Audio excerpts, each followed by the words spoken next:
నిజానికి ఒక వేటు ఎప్పుడూ ముందు సిఎల్సి మీద విరసం మీద పడుతూ ఉంటుంది. తర్వాత మిగతా సమూహాలన్నీ వస్తూ ఉంటాయి. ఇది రేవంత్ రెడ్డి ఇచ్చినటువంటి లేకపోతే కాంగ్రెస్ ప్రభుత్వం ఇచ్చినటువంటిది 7వ హామీ ఏదైతే వర్ధిల్లుతోందని చెప్పి నేను నిన్నగాక మొన్న పెట్టాను. బాగా వర్ధిల్లుతోంది అని. చాలా చిన్న చిన్న విషయాలు దృష్టిలోకి కూడా రావు. ఇప్పుడు ఇది విరసంది కాబట్టి మనందరి దృష్టిలోకి వచ్చింది. కానీ ఒక 18 ఏళ్ళ అమ్మాయి తన తల్లితో గొడవ అంటే వాళ్ళ అమ్మ పెళ్లి చేస్తానంది, ఈ అమ్మాయి పెళ్లి చేసుకోనన్నది. అది పోలీస్ వరకు వెళ్ళింది. ఆ అమ్మాయిని పోలీసులు స్టేషన్లో కూర్చోబెట్టి నువ్వు ఇన్స్టాగ్రామ్ వాడతావా అని చెప్పి చెంపలు పగలగొట్టారు. నీకేమి ఒళ్ళు కొవ్వెక్కిందా లేకపోతే బాయ్ ఫ్రెండ్స్ కావాలా? ఇక్కడే మన ముషీరాబాద్ పోలీస్ స్టేషన్లో ఆ అమ్మాయి సింగిల్ పేరెంట్. అది పోలీస్ స్టేషన్ వరకు రాదగినటువంటి సమస్య కాదు. సరే వచ్చిన తర్వాత ఆ అమ్మాయి మేజర్ అమ్మాయి మైనర్ కాదు, అమ్మాయి మేజర్ అయ్యింది. వాళ్ళు మీ అమ్మ మాట నువ్వెందుకు వినవు అని అడగటంలో ఓకే అడిగారు అనుకుందాం. ఇన్స్టాగ్రామ్ ఎందుకు వాడుతున్నావు అని చెప్పి కొట్టడం ఏంది? ఇది పోలీసులు చేస్తున్న పని.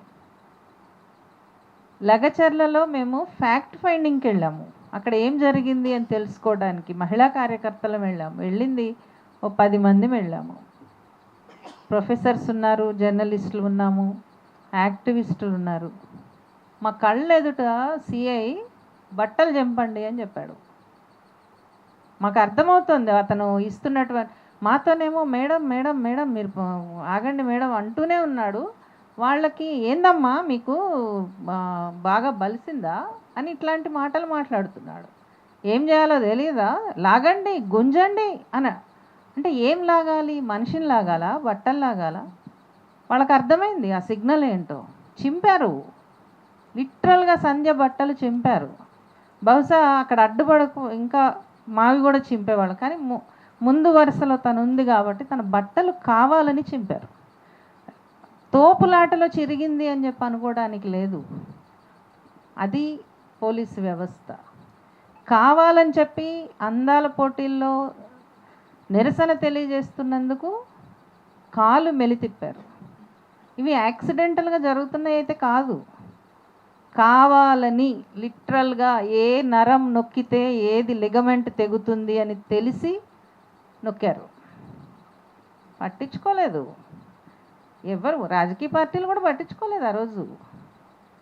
తప్పు ఇటువైపు కూడా ఉంది. ఇందాక తను చెప్పారు కదా, మనం కూడా కొన్ని చూసి చూడనట్టు వెళ్తూ ఉంటాము.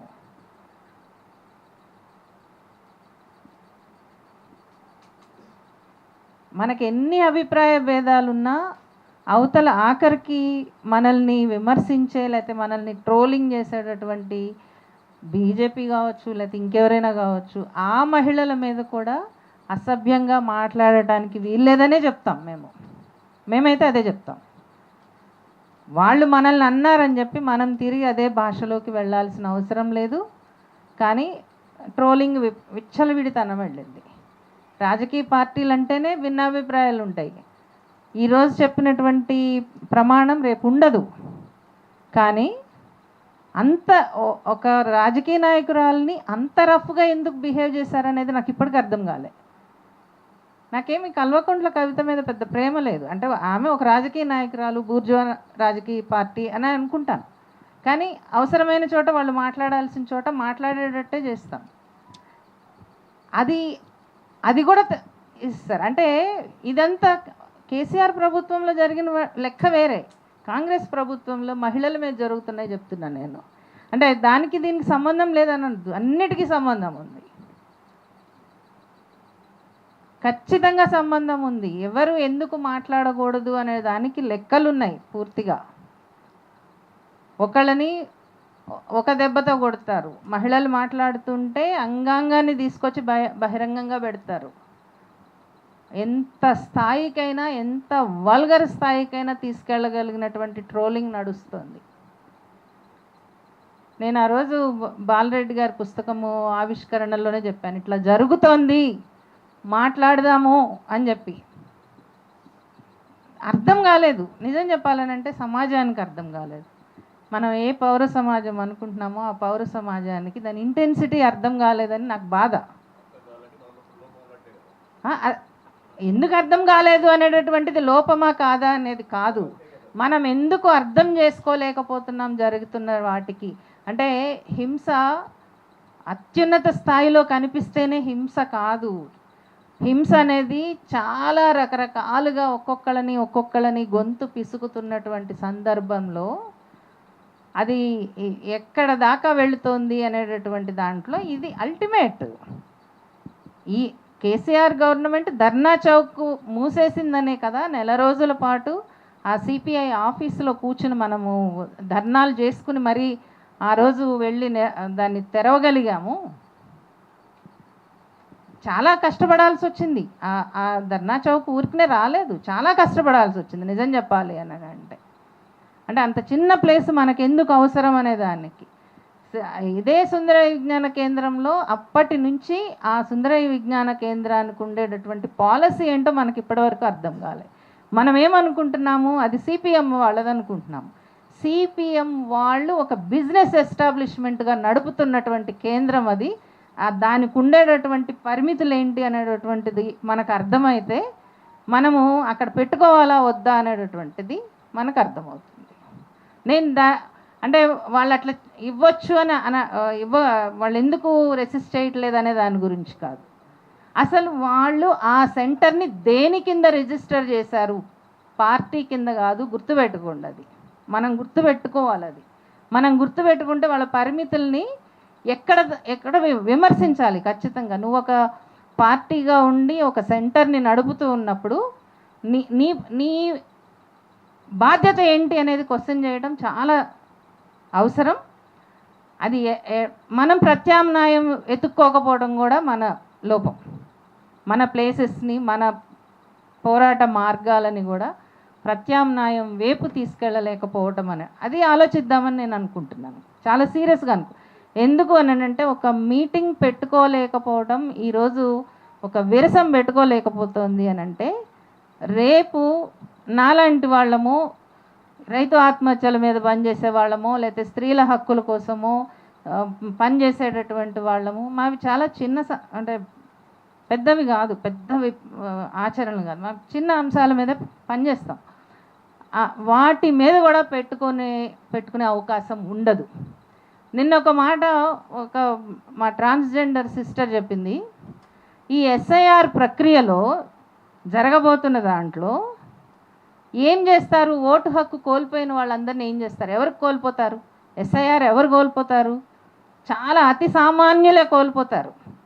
నీకు ఎస్ఐఆర్లో ఇప్పుడు జరుగుతున్నటువంటి దాంట్లో నీ ఓటు హక్కు పోతే నీకు వచ్చేటటువంటి ఆ 2000 పెన్షన్ రాదు. ఎవరికి రాదు? 2000 పెన్షన్ అర్హమైనటువంటి పేద ప్రజలకి అవకాశం ఉండదు, వాళ్ళకి ఇంకా రాదు. ఎస్ఐఆర్లో నీ ఓటు పోయింది, నువ్వు ఓటర్గా గుర్తింపు లేదు అని అంటే నీకు అన్నీ కట్ అవుతాయి అనేటటువంటి, ఇంక్లూడింగ్ రిటైర్ అయినటువంటి మిడిల్ క్లాస్ ఎంప్లాయీస్కి కూడా అన్ని రకాలు కట్ అవుతాయి. అది అర్థం కావట్లేదు, మనకు అర్థం కావట్లేదు. అది తను ఏమన్నదంటే ఏం చేస్తారు ఇప్పుడు, నేను ఒక ట్రాన్స్జెండర్ని, నా పేరు ఒకటి ఉన్నది, నా పేరెంట్స్ ఉంది, మాకు అసలు రిజిస్టరే లేదు, మేము ఇప్పుడు ఏమవుతాం, గ్యాస్ ఛాంబర్స్లో వేసి చంపేస్తారా అని అడిగింది. గ్యాస్ ఛాంబరు ఒక ప్రతీక, కానీ ఇప్పుడు గ్యాస్ ఛాంబర్ లేకుండానే చంపేసేటటువంటి ఇది మనకి ఒక సూది మనతో గుచ్చారంతే. నా ఉద్దేశంలో మీటింగ్ పెట్టుకోకపోవటం అనేటటువంటిది ఒక సూది మనతో గుచ్చారు, నొప్పి తగులుతుందా లేదా అనేటటువంటిది. ఇంతకంటే పెద్ద ప్రమాదమైనటువంటివి రాబోతున్నాయి. ఇప్పుడు విప్లవం అంటేనే పేరెందుకు ఉందన్నారు, పాపం విప్లవశ్రీ ఏమవుతుందో తన పేరే అది కదా. మరి అంటే అసలు విప్లవం అనేటటువంటి పేరే ఉండకూడదు అనేంత స్థాయికి వెళితే కనుక మనం ఏం చేస్తాము, మనం ఎట్లా దాన్ని ఆలోచించగలుగుతాము నాకు కూడా తెలియదు. నేను అందరితో పాటే ఆలోచించాలని కోరుకుంటున్నాను. ఏమైనా సరే రేవంత్ రెడ్డి గారికి ఇది చాలా స్పష్టంగా చెప్పాల్సినటువంటి అవసరం ఉన్నది. ఈ రకమైనటువంటి పోలీసు వ్యవహారం అనేటటువంటిది రాష్ట్రాన్ని ఒక పోలీసు రాష్ట్రంగా మార్చాలని చేస్తే గనక భవిష్యత్తు మన భవిష్యత్తు ఏమవుతుందనేది పక్కన, ఆయన భవిష్యత్తు ఉండదనేది కూడా తెలియాలి కదా ఆయనకి. Thank you.